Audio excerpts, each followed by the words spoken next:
Elastografia Sharewave na avaliação dos nódulos de mama. Eu sou Rodrigo Jales, docente do Departamento de Toxicologia da Faculdade de Ciências Médicas da Unicamp e trabalho no Serviço de Radiologia do Hospital da Mulher, CAISM. A Sharewave é gerada pelo mesmo transdutor usado para a realização de exames na escala de cinza. O transdutor emite uma determinada radiação acústica, ARF, que, propagada pelo tecido, gera ondas de cisalhamento, em inglês Sharewaves, que permitem medir de forma quantitativa e reprodutível a elasticidade ou compressibilidade da estrutura ensonada. As principais aplicações clínicas da Sharewave no momento estão relacionadas à avaliação do endurecimento do fígado por fibrose ou cirrose, a avaliação de nódulos prostáticos, o exame de nódulos na glândula tireoide e a determinação da elasticidade de alterações mamárias. Veja nesse caso a imagem no modo B, escala de cinza, a imagem que estamos mais habituados e que mostra a morfologia. Na região retroareolar percebemos o que parece ser um nódulo.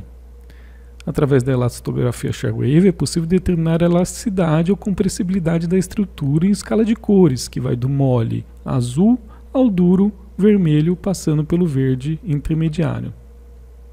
Assim, de acordo com a Sharewave, a estrutura avaliada era predominantemente azul, portanto mole.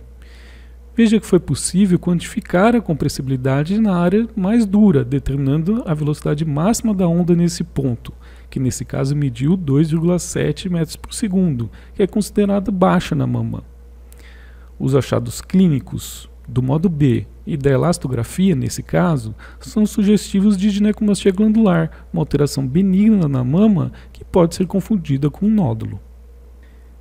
Devido à disponibilidade da elastografia nos aparelhos mais modernos de ultrassonografia, a quinta edição do BIRADS, de 2013, incluiu a elastografia como um achado associado na descrição dos nódulos mamários.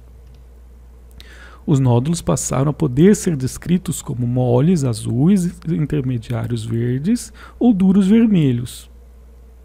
Na figura do Atlas do BIRADS, um exemplo de nódulo circunscrito com elasticidade intermediária verde. Entretanto, ficou bastante claro no texto que os achados da elastografia são até o momento descritivos e não devem substituir os achados morfológicos do nódulo, como a forma, a margem, a ecotextura.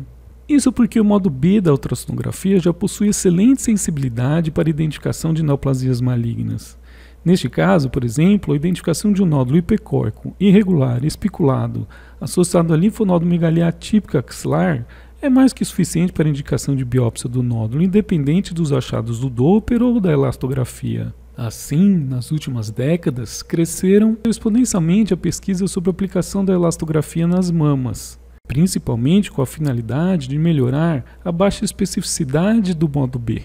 Entre as aplicações mais estudadas com essa finalidade está a reclassificação de nódulos com morfologia benigna, BIRADS 3, e moles à elastografia, diretamente na categoria BIRADS 2, sem a necessidade de controle precoce e seguimento por pelo menos 2 anos, além da reclassificação de nódulos com morfologia com baixa suspeita de malignidade, a categoria BIRADS 4A, e moles à elastografia, para a categoria BIRADS 3, na qual não é necessária a biópsia. Publicamos a nossa experiência em 2019 no European Journal of Radiology, mostrando qual seria o resultado se a avaliação de 396 nódulos mamários pelo modo B fosse complementada pela avaliação através da Sharewave Virtual Touch Imaging Quantification, disponível no equipamento Oxon 2000 da Siemens.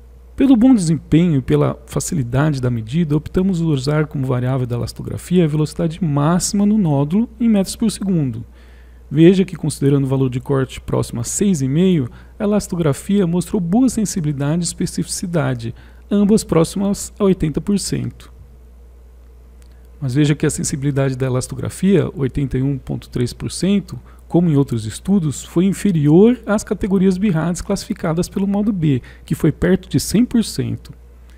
Entretanto, a especificidade da elastografia, 83,2%, foi bem superior ao modo B, que obteve especificidade de apenas 35,2%.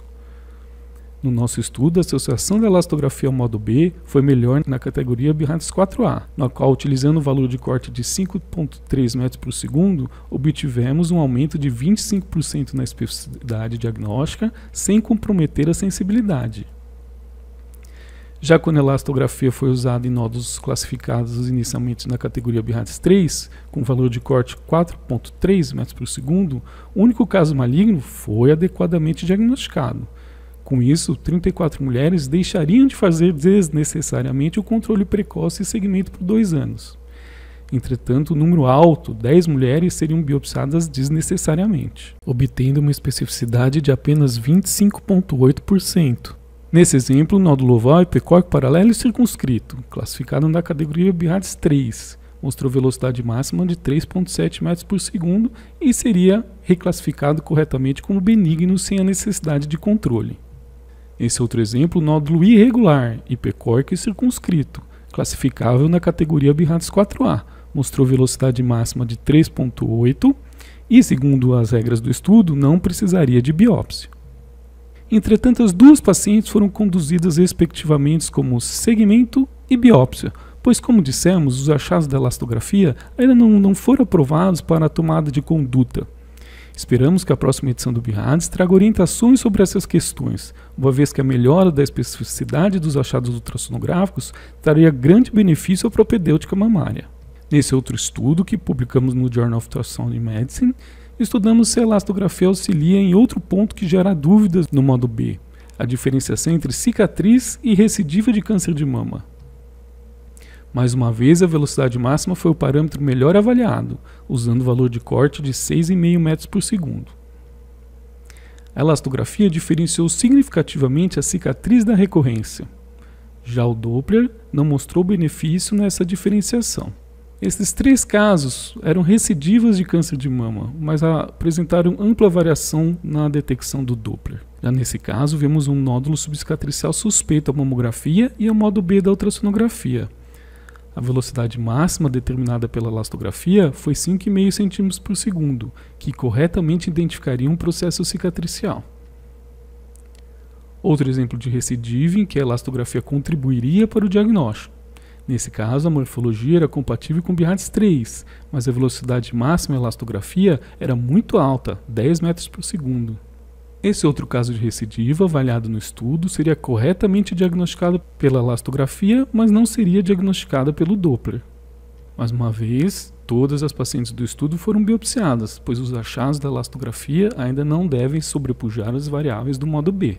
De maneira geral, a elastografia não traz benefícios ao rastreamento ou à sensibilidade do modo B, mas em alguns casos a elastografia pode contribuir para a identificação e a delimitação de nódulos. Nesse exemplo, a mamografia mostrou uma assimetria global com leve espessamento cutâneo na mama direita, sem nódulos. Na ultrassonografia modo B, inicialmente foi difícil detectar um nódulo heterogêneo indistinto. Na verdade, até esse ponto tínhamos dúvidas se esse nódulo existia.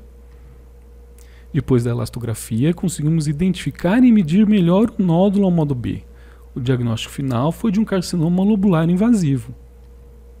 Resumindo, a elastografia é uma ferramenta de estudo que pode auxiliar na tomada de decisões em algumas situações particulares, mas que ainda não deve substituir nem se associar às variáveis morfológicas para a classificação BIRADS.